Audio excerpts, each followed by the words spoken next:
Here we have a rectangular curve representing a parabola in two-dimensional space. This should hopefully be a familiar parabola opening up, shifted up 1 unit. So let's graph this curve based on what we remember from our algebra courses.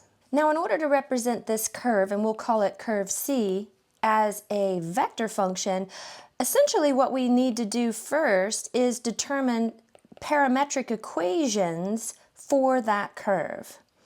A vector function can simply be represented as r at t is equal to whatever the parametric equation is for x in the direction of I and whatever the parametric equation is for y in the direction of j.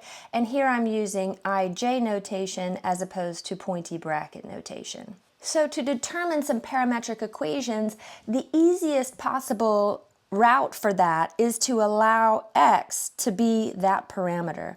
And then our y value would be determined by taking what we let x be, plugging it in for x in the rectangular function, and then determining what y must be based on that initial declaration. So if x is equal to t, then y is going to be t squared plus 1.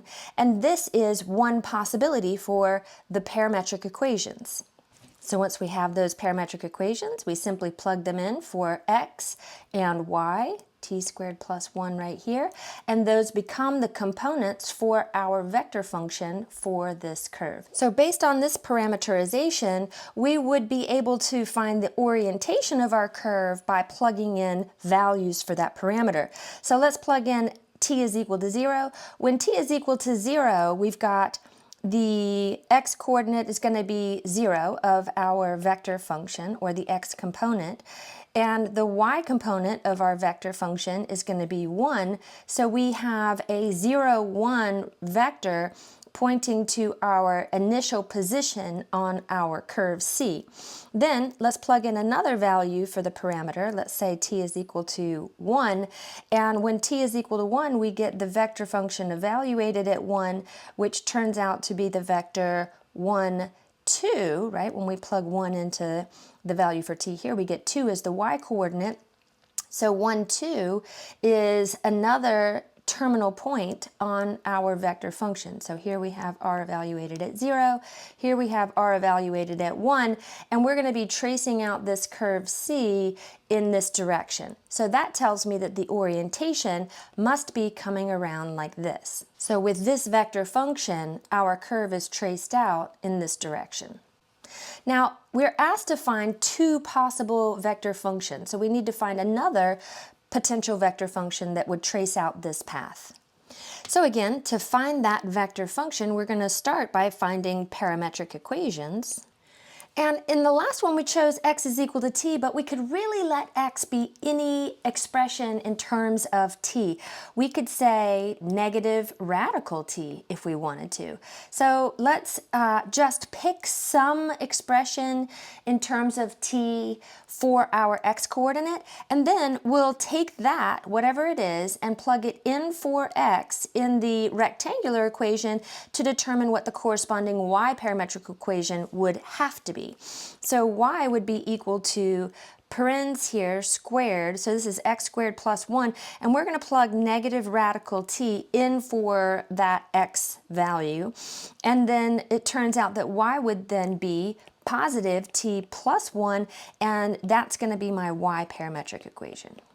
So the vector function that would trace out curve C would simply take the x parametric equation, and now this time I'm going to use pointy bracket notation. Remember, it's either ij notation or pointy brackets. And so if I'm using pointy brackets, I'm not going to have i's and j's in here. We'll have the x parametric equation is my x component of my vector function, and my y parametric equation is the y component of the vector function. And now let's plot a few points to see what this parameterization does to the orientation of that curve. So we'll plug in t is equal to 0. When t is equal to 0, we get the vector function evaluated at 0, which is 0, 1. When t is equal to 1, we're going to get that vector function evaluated at 1, which turns out to be negative 1, positive 2. So that should be enough to get the orientation here. Let's come back up to our curve. At r is equal to 0, we get a vector pointing to the ordered pair 0, 1. So this is our r naught vector. And when r was equal to 1, we got negative 1, 2. So negative 1, 2 is up here. And our r1 vector is terminating at the ordered pair negative 1, 2. So from here we can see that the curve is actually being traced out in this direction. So changing the parameterization, changing that vector function, simply changes the orientation of the curve. It might also change how fast we move around the outside the curve. Say we had the parameterization where x was equal to, let's say, t squared. That would cause me to move around the outside of the circle faster. So there really are infinitely many different ways that we can parameterize any curve, and infinitely many different vector functions that can be used to describe any path.